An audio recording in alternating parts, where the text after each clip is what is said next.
Hello, it's Hannah and Banner. Oh yeah, and Jack Jack too. Before we talk about the Pokemon game, the reason why you're here, there are a couple things I need to say. Number one, I think this is the first video I've ever filmed in my dining room because it has awful lighting and also there's cat things all over it. Normally film outside, but apparently during summer, kids like to play in pools constantly. And also, this art was actually made before I started the playthrough, or at least before I thought of using Chandelure. It's basically Chandelure as a human, because I don't know, it's just a beautiful design.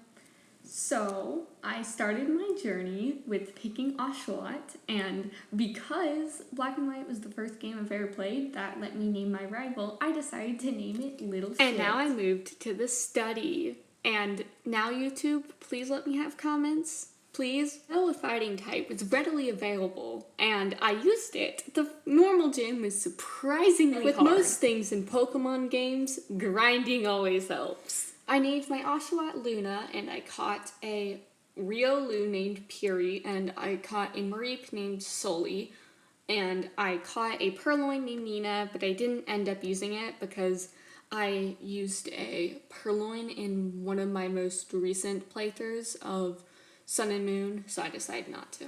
If you have 2 copies of the game, I would recommend just like one day just breeding a team of 6 shinies and then trading it in, because it's really fun to have a whole team of shinies. It's a bunch of work, but it's fun. I don't remember having a particular problem with Roxy, but I got to the 3rd gym, and what was harder than the gym leader was navigating the gym, because I didn't realize you had to walk in front of something, so I walked all around it, didn't know why it wasn't working, and I just had to walk in front of it. Yeah, that was not my smartest moment, because I was on call with friends, and I was like, I'm lost in this game, this is a child's game, why am I lost? I also caught a Venipede, which I named Love, after the Dreamcatcher song, Poison Love, and Soli evolved into a Flaffy, and Luna evolved into a Dewgong. As the main city in Unova, I was a little bit disappointed in Nimbasa City, but that's just because I was used to Lumio's City, because the only 2 other games I've played is Sun and Moon and X and Y. And I added a crocodile named Cherry Bomb. And this is where I made a very interesting move, where I decided my only flying type counter would be a Lucario with Rock Throw. And I thought that was going to be perfect, especially since very shortly after I got Elisa's badge, I did end up sacking Soli because I wanted a Litwick, and Flappy really wasn't helping much, but I actually had a pretty hard time with Clay, even though I had a water starter, but I feel like it was mostly because I was underleveled.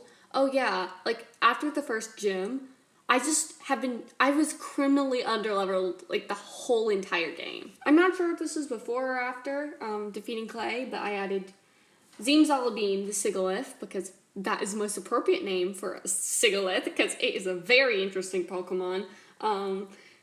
Puri evolved into Lucario, Sandile evolved into Crocodile, and this is where we experienced a bump in the road, because I got so after the flying badge, which, yes, that was the first badge that Litwick was a part of, and it was pretty lit, and it was overall pretty easy gym battle, even though the puzzle was annoying. We ended up going to Reversal Mountain. I saved about right after the gym badge, right when he got into the next town.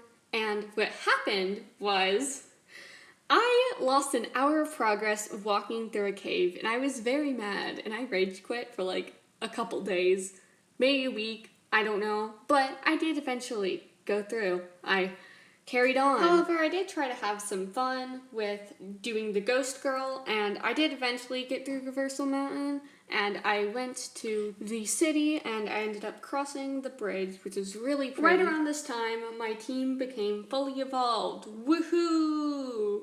And I ended up having to do a bunch of Team Plasma stuff, and also the water gate, where you like go through the area, and it's like you walk through the aquarium. Yeah, I should mention now that all of the pictures are on my Instagram, and you should totally check it out. Hannah art, shameless plug. And Drayden's gym, I wouldn't say it was hard. I would say it's harder than my other gyms because I did not have an ice type. So I was criminally underleveled, as always. And this time, I didn't have a counter to dragons. So luckily, I found out there was a Blizzard TM, and I just hoped my Samurott could use Blizzard. The only other type that I did not have any counter for, since I got rid of my Flaffy, was water. So the next gym wasn't particularly hard, but it was a bit of a challenge because I did not have super effective moves, but I ended up being just fine. While I was traversing in the Team Plasma base, I thought this was super funny. I just joined Team Plasma and they won't give me a Pokemon yet. Do not know why. I thought that was so funny. And I ended up getting through Victory Road, which was really pretty. And though I was criminally underleveled the whole entire game, I did do my only grinding session for the Elite Four because it's really annoying because PP and stuff, so you kind of have to be able to take out the enemy Pokemon. So I ended up just grinding it to the level of the Iris's highest Pokemon. My rival ended up beating me in the Victory Road battle because I forgot that that was there, and that was not fun. After I redid all of my grinding and did not know how Audino's work, I did eventually grind up for the Elite Four and Champion, and it was fun, but due to my levels, it wasn't way too hard, which I really don't like the Elite Four, so I always make it super easy on myself. And I had something that was almost equally as challenging, which is drawing fully evolved Pokemon, which, as y'all saw, I did draw every member of my team, which, even though they are not my best work, it still was really nice to get out of my comfort zone. And I will admit, the Altarias that I drew as boredom, because I didn't want to grind, and I was grinding on Altarias, ended up looking a lot better. But here's the sketch of it, because if you're new here, I don't like the footage of line art, but I do actually draw it, and here's the final one, also.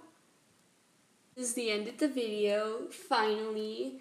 Like, share, and comment, don't tell your friends, bye! And thank you for sitting through the video. It really means a lot because this is a super fun video to make and do a playthrough of, since Pokemon is a lifelong passion of mine, so hopefully you'll like the video.